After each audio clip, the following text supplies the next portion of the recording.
Hi everyone. So we ended part one right coming out of that closet, and now I'm gonna start on this wall. There's a Cuttlebug. That box is a Cuttlebug box. It's just a friend. I'm keeping it for her, so that's usually not there. So then up here, those scrapbook pages, those are of our sketches. So those of you who have been following our blog, you know we often do sketches, and oftentimes I like to use photos that maybe aren't going to go in my albums, and a great way to use those photos and display them are by hanging these sketches up. So I love to do that. This right here is a sign that Wendy sent me. So that started as a harmless hobby. I had no idea it would come to this. Isn't that the truth, huh? This is a couple cork boards that I just put ribbon on. I just hot glued ribbon here, and then I tied the purple to match the color of my wall. Tied it in a little bow up there. And this first cork board just has miscellaneous items. Nothing really important. Stuff I just pin up there. And then the second one has my Cricut mats. So my new ones, and then the ones that I'm in the process of using, just hang up there, and it keeps them up off the ground. This I made using my Cricut. I just cut chipboard and then cut a piece of paper to go over it. This up here is my holiday ribbon. So I removed my holiday ribbon from all my other ribbon because I just was collecting too much of it, and I only use this ribbon here during a holiday, so it's real easy to just come and get what I need and then sit down. I don't necessarily need to see it every day. This little wire rack I actually got at the dollar store, and I spray painted it, and then it just houses some of my holiday glitter and some other holiday ribbon. So it worked out perfect that it fit right under that shelf. I just nailed it to the wall. Here are some albums that have already been completed, and then down below is just one of those shelving type units that you can get wherever at Walmart or Target or whatever, and you put it together. And it just has like miscellaneous items. There's some photos down there, some photo discs, stuff that I don't necessarily get into all of the time. This is how I do my paper, and it really works for me. These crates, I used to just have like 2 or 3, and I would use them when I would store my scrapbook stuff in them, and then I would get these out when I would scrapbook before I had a room and before I had this much stuff. So I found that they stack really well. Like, I mean, you could tip them over if you really tried, but they stack real well, and so I've just collected quite a few of these, and then I store stuff now that I'm stationary in one room. I store stuff in all the cubes. So there's some fabric for when I sew.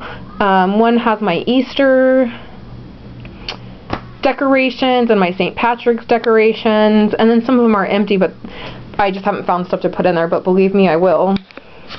So this is my solid paper. So I have my 12 by 12 at the back, and then my 8.5 by 11, and I use a lot of 8.5 by 11. I love it for layering, and then if you don't want to use another whole piece of 12 by 12, you have that 8.5 by 11. So I used to, when I would buy paper packs, because I love them, I would pull them all apart and I would sort them. Like, this is military paper, this is stars and paisleys, polka dot, stripe, diamond, flower. I have a black and white section, a child section. So that's how I used to do it. So I accumulated all this paper. Now I tend to like to keep my paper packs together. Like, this is the recent Summer Dream paper pack that I got. And like, this is some glitter paper that I got. So and also I've started getting into hand picking paper. So this is like some hand picked paper that I got. This I haven't really found like a good system for yet. It desperately needs to be reorganized. Let's take that out. So I'm not sure what I'm going to do. I mean, I like having all my paper packs in one place, but it needs to be organized a little bit better, and I'll find a way to do that. And then, so that's my paper. So then I have these white shelves right here, and this is my whole scrapbook area right here. This is like where I sit. So when I'm scrapbooking, I'm looking right at my mat and my computer and my expression. So these white shelves are really what I use most scrapbooking. So I'll just start over here. So these again are those clear little boxes.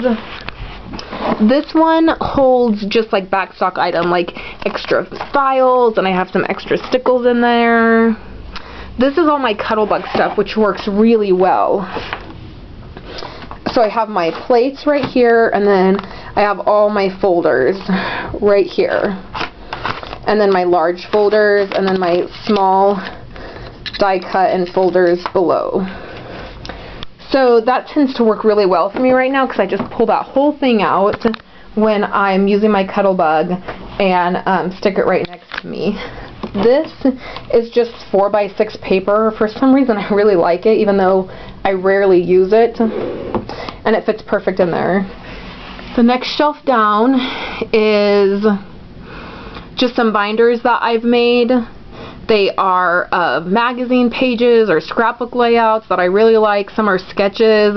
I have a folder that is products, projects, sketches, tags, and techniques. So anytime I come across those, I just stick them in my folder, so either I won't forget or I can try them or whatever it is. That's just for when I go other places to scrap, which really isn't often, but you know, everybody should have a to-go bag. And then I have another one of those small crates, and I just keep wet ones in there. So I like to use those to clean my stamps or my mat or wipe my hands when I'm in here. Tends to work out well. So then on this other shelf, I'll start at the bottom. This is my Cuttlebug and my Cricut info, which I'll be doing a video later on about that. And then, or maybe I already have, just depends on how I get these posted.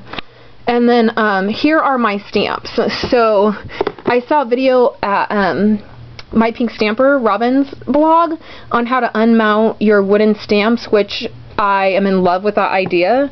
So I have these empty Cricut boxes that I have purchased, or sometimes Wendy will give me a couple because she doesn't store her cartridges and boxes anymore. And so what I did is I unmounted my wooden stamps, and then I covered the box with white paper, stamped on the box what it was, and then I have a box that has my acrylic blocks in it, and when I need a certain stamp, whatever the occasion, vacation or happy birthday, words, or love, I just grab the box and my acrylic blocks and I'm good to go. Which I really love. I really love that I found that. I never knew what to do with all those wooden stamps that I love to buy. So I keep this, which is just some baby wipes to clean my stamps. And then here's a large stamp set. And then here is a small drawer. And it has like my Cricut accessories, my pen holder, my deep cut blade, mini stamps, and my eyelet setter. And then the top shelf has my small punches, my fun scissors, my mini stamp pads. These are mini stamp pads, or my stamp pads. I use mini ones more than the bigger ones, but the great thing about these is you can just take it out and put it on your work area, and then you have it. And then I have extra tools like extra blades, spacers, paper clips, and then this is adhesives, and then my Creative Memories cutting system. On top here I just have an old spice rack that I cleaned up, and it has like decorative brads, googly eyes, eyelets, some extra flowers, you know, just those small items that are real handy. Alright, I'm gonna end here, but I'll do a part 3 to finish up. Thanks.